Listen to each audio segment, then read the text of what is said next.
Recording studio Rajgir.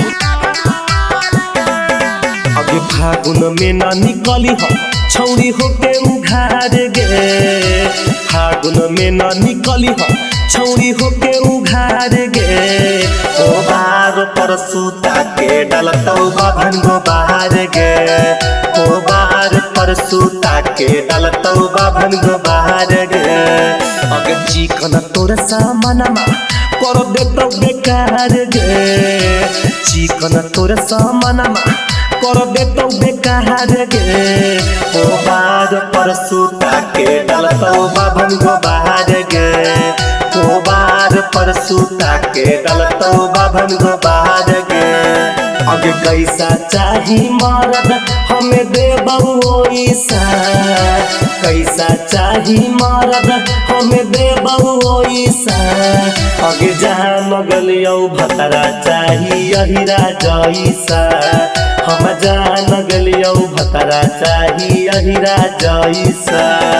अगे रंग देतौ छौरी तोरा चिकना समान गे, होलिया में पीले रहा अहिरा नगे। अगे रंग देतौ छौरी तोरा चिकना समान गे, होलिया में पीले रहा अहिरा नगे। जवानिया के गरमी तोरा देतौ झार गे, जवानिया के गरमी तोरा देतौ झार गे।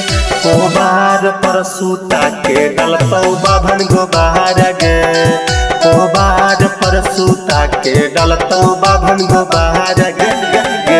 जहिया से ले गेलो जादो जी बैगनवा के खेत में, जहिया से ले गेलो जादो जी बैगनवा के खेत में, तहियो से उठल दरदिया गे छौरी तोरा पेट में, तहियो से उठल दरदिया गे छौरी तोरा पेट में। जहिया से ले गेलो जादो जी बैगनवा के खेत में, करतौ जबरदस्ती छौरी पासावान गे, तोरा से मजा लेतौ छौरा बबुआन गे।